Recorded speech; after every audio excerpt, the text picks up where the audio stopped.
teman-teman, selamat bergabung di ibadah online Fresh Generation dan Excel Grace Community Center Makassar. Mari kita siapkan hati untuk memuji Tuhan, mendengarkan firman Tuhan, dan memberikan persembahan yang terbaik untuk Tuhan. Jika teman-teman merasa terberkati dari ibadah kami, teman-teman bisa like video ini dan subscribe channel Grace Community Center, dan jangan lupa loncengnya ya untuk mendapatkan updatean terbaru dari kami. Jika teman-teman juga membutuhkan dukungan doa dan konseling, teman-teman bisa menghubungi nomor WhatsApp yang tertera di layar, atau kalian juga bisa DM di akun Instagram Fresh Gen GCC dan Excel GCC. Selamat beribadah, Tuhan Yesus memberkati. Shalom teman-teman, selamat hari Minggu. Semua pasti bersuka cita. Tidak terasa sudah sampai di penghujung tahun. Kita percaya pasti semuanya lagi excited, lagi bersemangat untuk menyambut tahun baru dan Natal tahun ini. Ya, walaupun kita tahun ini rasanya kayak singkat sekali karena kita di rumah, tapi dalam waktu yang singkat itu justru kita merasakan bagaimana Tuhan memelihara kita. Sekalipun waktunya sedikit, Tuhan tetap ada bersama kita. Mari saya mengajak teman-teman untuk kita sama-sama mau menaikkan pujian bagi Tuhan. Kita mau menyembah Tuhan Allah kita. Sebelumnya mari kita satu dalam doa. Tuhan, kami mengucap syukur Tuhan. Hari ini kami boleh hadir Tuhan, kami boleh bersama-sama Tuhan, kami mau meninggikan nama-Mu, kami mau menyembah-Mu Yesus. Dan kami percaya Engkau hadir di antara kami Tuhan. Engkau hadir dalam hati kami, dalam kehidupan kami Tuhan. Dan biar pujian penyembahan ini menjadi persembahan yang harum bagi-Mu Yesus. Terima kasih Tuhan. Haleluya. Amin.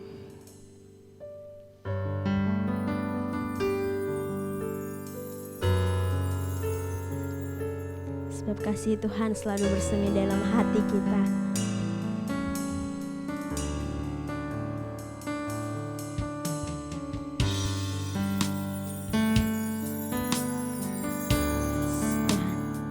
Kami percaya kasih-Mu Tuhan selalu baru bagi kami Yesus. Kasih-Mu bersemi di hatiku, sungguh indah dan mulia. Damai-Mu bersemi di hatiku, tenggelamku di hadirat-Mu. Engkau terindah, termegah, termulia, termanis. Oh Yesusku, hadirat-Mu menghanyutkanku, bawaku dekat padamu. Sebab kasih-Mu selalu baru Tuhan, bersemi dalam kehidupan kami Yesus. Kasih-Mu bersemi di hatiku, sungguh indah dan mulia. Damai-Mu bersemi di hatiku, tenggelamku di hadirat-Mu. Kasih-Mu Tuhan, Kasih-Mu bersemi di hatiku, sungguh indah dan mulia. Damai-Mu bersemi di hatiku, tenggelamku di hadirat-Mu. Engkau terindah,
hadiah darah-Mu bertata dalam hati kami.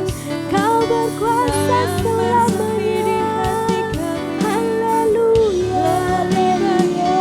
Sekianlah Bapa. Oh ya Allah, Bapa. Selamanya Tuhan, sungguh Kau baik, sungguh Kau mulia, Kau yang terbaik. Haleluya.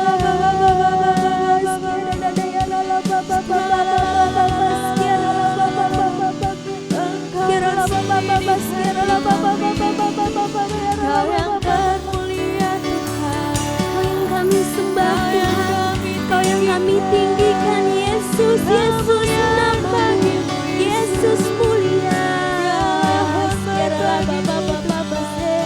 Oh ya Kau berkata Tuhan dalam hidup kami Yesus. Sungguh kami bersyukur, sungguh Kau baik Yesus. Terima kasih. Kudus manusia adalah Bapa. Hanya Kau yang kami sembah. Segala kemuliaan bagi-Mu Tuhan. Ini syukur kami Yesus Tuhan. Haleluya.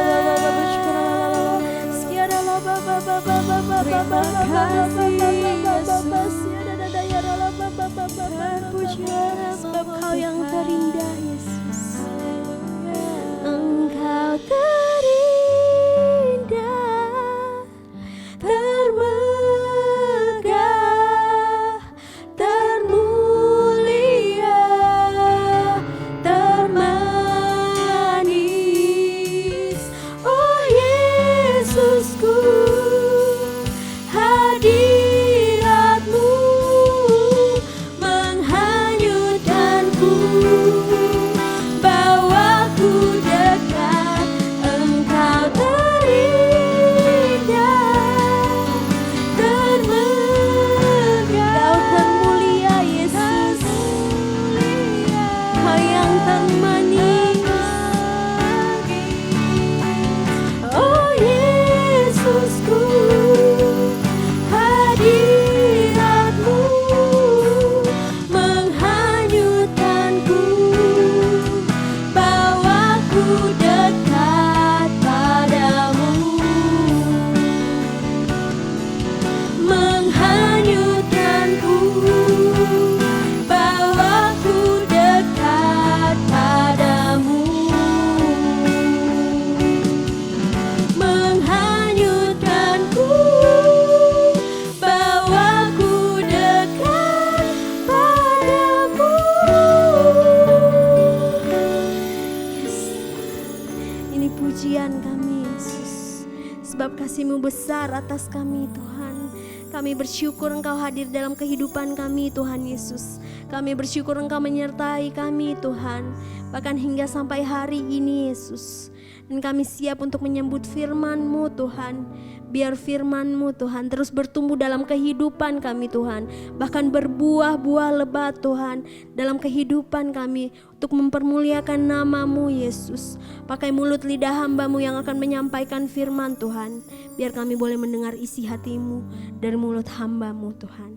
Terima kasih Yesus. Haleluya. Amin. Halo teman-teman, sekarang kita akan memberikan persembahan. Untuk teman-teman yang ingin memberikan persembahan, kalian bisa memberikan persembahan melalui rekening gereja yang tertera di layar. Untuk itu, mari kita satu dalam doa. Bapa, kami bersyukur Tuhan atas berkat-Mu Tuhan sepanjang hari ini Tuhan. Sebentar lagi kami akan memberikan persembahan, Engkau yang memberkati persembahan kami, biar apa yang kami berikan bisa menjadi berkat bagi gereja kami. Terima kasih Bapak, ini doa kami berdoa dan mengucap syukur. Haleluya. Amin. Shalom, selamat hari Minggu, sahabat pelajar dan sahabat Excel yang dikasihi oleh Tuhan. Pada hari ini, sama-sama kita akan mendengarkan kebenaran firman Tuhan. Saya percaya walaupun kita berada di rumah masing-masing, tetapi firman Tuhan itu tetap dapat memberkati kita, tetap dapat menjamah kita di dalam kehidupan kita dimanapun kita berada. Pada saat ini kita akan mendengarkan kebenaran firman Tuhan yang saya berikan tema kartu truf Allah. Kartu truf Allah. Kartu truf adalah kartu sakti dalam permainan remi. Dan kartu ini dapat mematahkan lawan dan membawa kemenangan bagi pemainnya. Jadi kartu truf adalah suatu kartu sakti dalam permainan remi, dan kartu ini dapat mematahkan lawan dan membawa kemenangan dalam permainan. Kartu truf ini terdiri dari kartu 10, jeki, ka, dan as gitu ya. Jadi itu yang paling tinggi. Kartu as adalah kartu sakti, kartu kemenangan. Itu adalah nama kartu truf yang dapat menjadi suatu mematahkan lawan dan membuat sang pemain itu menjadi menang. Dalam pemerintahan Indonesia Maju juga ada kartu-kartu yang dikatakan kartu-kartu sakti, seperti kartu Indonesia Sehat, kartu prakerja, dan kartu-kartu yang lainnya yang dapat kita lihat bahwa kartu-kartu ini sangat menolong, dan kehadiran kartu ini bukti bahwa pemerintah Indonesia Maju itu sangat memperhatikan rakyatnya dengan melalui kartu-kartu yang diberikan oleh pemerintah. Di dalam firman Tuhan kita juga dapat melihat bahwa Allah memiliki kartu truf untuk memenangkan peperangan, mengalahkan dosa. Jadi bukan cuma dalam permainan remi, atau juga bukan cuma Indonesia Maju yang memiliki kartu truf atau kartu kemenangan atau kartu sakti. Allah pun memiliki kartu truf atau kartu sakti yang diberikan kepada manusia sehingga manusia mengalami kemenangan. Allah memiliki kartu sakti untuk memenangkan peperangan, mengalahkan dosa. Dalam Kejadian 3 ayat 15 dicatat, "Aku akan mengadakan permusuhan antara engkau dan perempuan ini, antara keturunanmu dan keturunannya. Keturunannya akan meremukkan kepalamu dan engkau akan meremukkan tumitnya." Dalam Kejadian 3 ayat 15 ini dapat kita lihat bahwa ada suatu peperangan, ada suatu pergumulan, ada suatu pergulakan di mana Allah menjanjikan bahwa akan ada keturunan dari manusia yang akan meremukkan kepala iblis, dan kepala iblis itu akan menggigit tumit dari anak manusia itu. Ini adalah suatu nubuatan. Ini adalah suatu nubuatan yang diberikan Allah kepada manusia bahwa Ia akan datang memberikan suatu kartu truf, suatu kartu kemenangan untuk mengalahkan dosa, yaitu kehadiran Yesus Kristus di tengah-tengah dunia ini. Sahabat pelajar dan sahabat Excel yang dikasihi oleh Tuhan, Allah juga memiliki kartu truf untuk mengalahkan dosa, yang sama-sama tadi kita sudah lihat di dalam kitab Kejadian. Ini adalah suatu nubuatan Kristus yang adalah Allah sendiri datang menyelamatkan dan menolong manusia yang terikat di dalam dosa. Untuk menolong manusia yang terikat di dalam dosa. Mengapa Allah turun menjadi kartu truf? Mengapa Allah harus datang menjadi suatu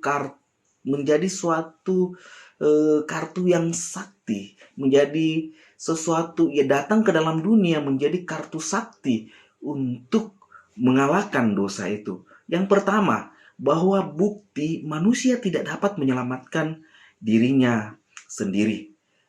Allah mengetahui bahwa manusia tidak mampu menyelamatkan dirinya sendiri.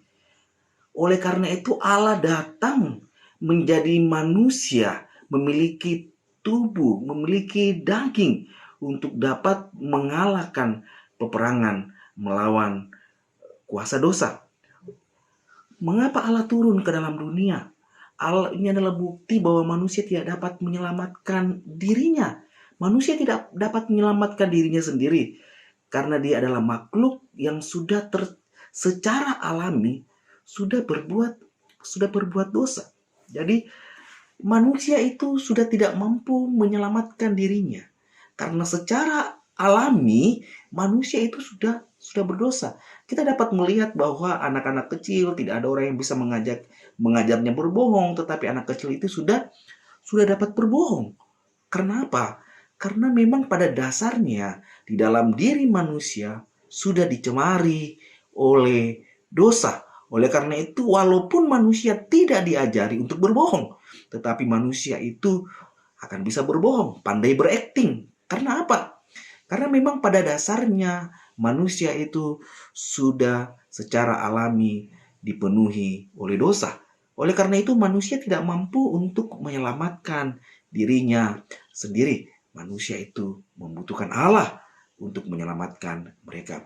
Firman Tuhan mengatakan bahwa kita semua telah berdosa. Karena semua orang telah berbuat dosa dan telah kehilangan kemuliaan Allah. Dalam Roma 3 ayat 23. Katakan semua manusia telah berdosa. Semua manusia telah kehilangan kemuliaan Allah. Dan upah dosa adalah maut. Dengan kata lain bahwa manusia tidak mampu menyelamatkan dirinya sendiri. Oleh karena itu Allah datang ke dalam dunia ini. Allah datang ke dalam dunia ini memakai tubuh fisik yang kita kenal dengan nama Yesus Kristus. Karena itu bukti bahwa manusia tidak dapat menyelamatkan dirinya sendiri. Hal yang berikutnya, mengapa Allah harus turun ke dalam dunia ini? Karena hanya Allah yang dapat menyelamatkan manusia. Karena hanya Allah yang dapat menyelamatkan manusia. Semua manusia adalah orang yang telah berbuat dosa. Yang kita lihat tadi dalam Roma 3 ayat 23, semua manusia telah berbuat dosa dan kehilangan kemuliaan Allah. Artinya semua manusia itu tidak layak di hadapan Allah. Artinya semua manusia itu tidak berhak masuk surga. Dan upah dosa adalah maut. Dalam Roma 6 ayat 23 katakan upah dosa, upah kecemaran itu adalah maut. Tetapi itu dikatakan tetapi karunia Allah ialah hidup yang kekal dalam Kristus Yesus Tuhan kita. Dalam Roma 6 ayat 23 dikatakan demikian. Jadi semua orang berdosa tanpa terkecuali adalah orang berdosa. Semua kita orang berdosa. Oleh karena itu kita tidak layak untuk menerima kerajaan Allah. Atau kita layak menerima murka Allah. Mengalami kematian kekal. Karena dosa manusia harus mengalami kematian.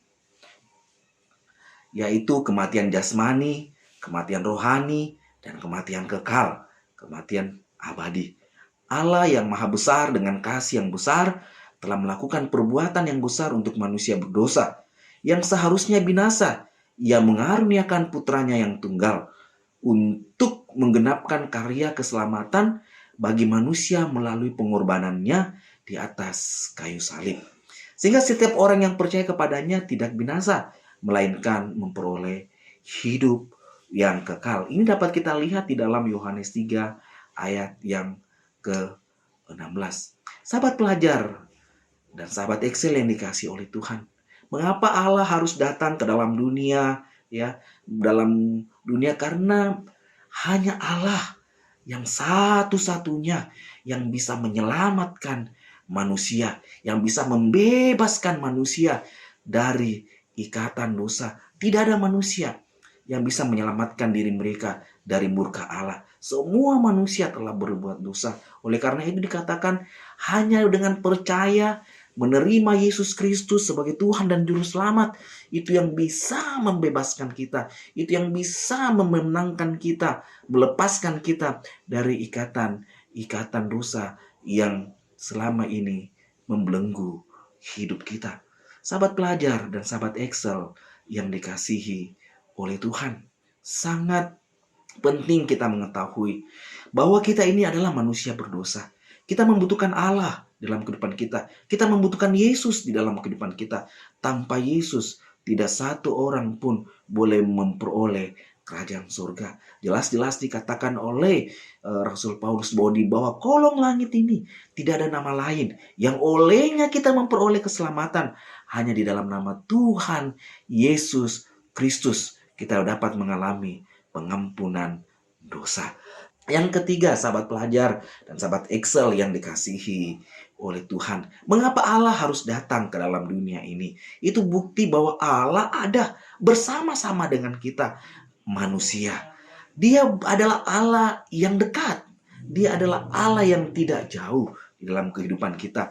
Dalam Matius 1 ayatnya yang ke-23 dikatakan, sesungguhnya anak darah itu akan mengandung dan melahirkan seorang anak laki-laki, dan mereka akan menamakan dia Immanuel, yang berarti Allah menyertai kita. Sahabat pelajar dan sahabat Excel yang dikasihi oleh Tuhan. Mengapa Allah harus datang menjadi kartu truf?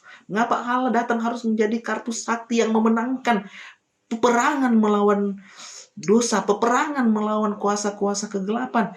Itu bukti bahwa Allah itu hadir di tengah-tengah kita. Allah itu Sang Immanuel. Yesus itu Sang Immanuel yang menyertai kita di dalam kehidupan kita. Dia bukan Allah yang jauh. Dia adalah Allah yang dekat. Allah yang memahami kita. Allah yang mengerti segala pergumulan apa yang kita hadapi di dalam kehidupan kita. Dia adalah Allah Immanuel. Allah yang mengerti apa yang kita alami di dalam kehidupan kita. Apa yang sedang kita rasakan. Pergumulan-pergumulan hidup apa yang sementara kita alami di dalam kehidupan kita. Dia adalah Allah yang Immanuel. Allah yang mengerti. Allah yang sangat-sangat dekat di dalam kehidupan kita. Sahabat pelajar dan sahabat Excel yang dikasihi oleh Tuhan. Hari-hari ini kita seakan-akan hidup dalam suatu planet yang lain, bukan? Di mana kita mengalami situasi belajar dari rumah. Bahkan ada orang-orang yang harus kerja dari rumah. Bahkan ada orang-orang yang harus dirumahkan. Bahkan kita merasa bosan, merasa jenuh. Kita tidak bisa berjumpa dengan teman-teman kita di sekolah. Kita tidak bisa berjumpa dengan teman-teman kita di kampus. Kita merasa terasing. Kita seakan-akan berada dalam planet yang lain. Kita tidak bisa berkumpul satu dengan yang lain. Dan kita harus menjalankan 3M di dalam kehidupan kita. Yaitu mencuci tangan, menggunakan masker, menjaga jarak. Seakan-akan kita itu mulai dipisahkan dan dikelompok-kelompokkan dalam komunitas kita. Kita tidak bebas lagi berada bersama-sama dengan komunitas kita. Ada rasa takut, ada rasa khawatir, ada rasa cemas yang kita alami oleh karena pandemi yang sementara melanda bangsa-bangsa, yang sementara melanda dunia ini. Tetapi pada hari ini harus kita sadari bahwa dalam Matius 1 ayat 23 dikatakan bahwa Allah kita, Sang Immanuel itu, Allah yang menyertai kita, Allah yang bersama-sama dengan kita ada dalam dunia ini. Bukti bahwa Dia adalah Allah yang ada, hadir bersama-sama dengan kita. Allah yang turut merasakan penderitaan kita. Allah yang turut merasakan kecemasan kita. Allah yang turut merasakan sakit penyakit yang kita alami. Bahkan Allah yang turut merasakan ketakutan-ketakutan yang kita alami. Sahabat pelajar dan sahabat Excel yang dikasihi oleh Tuhan. Kita tidak tahu apa yang akan terjadi di tahun-tahun mendatang. Tapi kita percaya bahwa Allah adalah Allah yang tidak jauh. Adalah Allah yang ada bersama-sama dengan kita. Oleh karena itu, Allah yang sama akan terus menjaga dan memelihara hidup kita. Allah yang sangat mengerti apapun pergumulan-pergumulan yang kita hadapi di dalam kehidupan kita. Allah kita adalah Allah yang mengerti. Allah yang selalu ada. Oleh karena itu kita hanya datang berdoa, memohon kekuatan agar kita selalu ditopang oleh doa. Kita harus datang selalu bersekutu mencari kehendak Tuhan supaya kita dapat mengalami kekuatan demi kekuatan. Jangan menjauhi persekutuan-persekutuan ada. Jangan menjauhi komsel, jangan menjauhi persekutuan doa Sabtu, jangan menjauhi ibadah-ibadah yang ada. Oleh karena itu kita harus tetap mendekatkan diri kita dengan Tuhan supaya kita benar-benar dapat merasakan bahwa Allah itu tidak jauh di dalam kehidupan kita. Bahwa Allah itu adalah Allah yang sangat-sangat mengerti atas setiap pergumulan-pergumulan yang kita hadapi sebagai anak-anak Tuhan. Dalam Ibrani 4 ayatnya yang ke-15, dia katakan begini, sebab iman besar yang kita punya bukanlah iman besar yang tidak dapat turut merasakan kelemahan-kelemahan kita. Sebaliknya, sama dengan kita, ia telah dicobai, hanya tidak berbuat dosa. Mengapa Allah datang dalam dunia? Supaya kita menyadari bahwa Allah kita bukan Allah yang jauh. Allah kita, Allah yang dapat merasakan apa yang sementara kita rasakan hari-hari ini. Ketakutan apa yang kita alami hari ini. Kecemasan apa yang kita alami hari ini. Kita percaya bahwa Allah kita tetap menyertai kita. Allah ada bersama-sama dengan kita. Hanya kita datang kepada Dia, kita berdoa, bergumul di dalam doa, maka kita akan dapat merasakan kekuatan yang Allah berikan di dalam kehidupan kita melalui doa kita. Sahabat pelajar yang dikasihi oleh Tuhan, sahabat Excel yang dikasihi oleh Tuhan. Mengapa Allah datang ke dalam dunia ini menjadi suatu kartu sakti untuk mengalahkan dosa? Karena kita manusia tidak bisa menyelamatkan diri kita sendiri.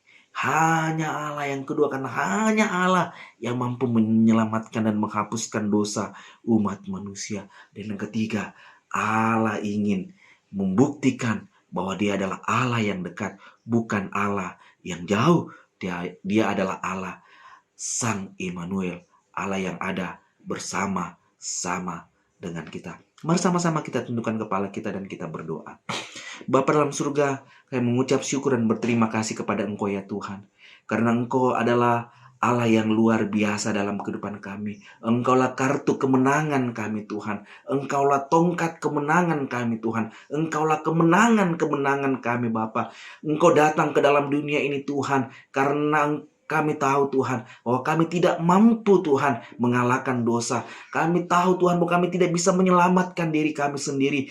Kami diselamatkan oleh karena Engkau ya Bapa. Hanya Yesuslah yang bisa menyelamatkan dan menghapuskan dosa kami melalui karya salib di atas kayu salib. Melalui darah Yesus Kristus, dosa dan kesalahan kami dihapuskan. Dan melalui Tuhan, Engkau datang ke dalam dunia ini Tuhan, membuktikan bahwa Engkau adalah Allah Immanuel, Allah yang berserta dengan kami, Allah yang tidak jauh, Allah yang ada di dalam kehidupan kami, Allah yang memahami dan mengerti segala pergumulan kehidupan kami. Terima kasih Tuhan Yesus, terima kasih. Kami percaya Tuhan, sebagaimana Engkau menyertai kami di tahun-tahun yang lalu Tuhan, di hari-hari yang lalu, bahkan di sepanjang tahun 2020 Engkau menyertai kami. Kami percaya Allah Immanuel itu pun akan menyertai kami di tahun 2021 mendatang. Terima kasih Tuhan Yesus. Dalam nama Tuhan Yesus Kristus yang berdoa dan mengucap syukur. Haleluya.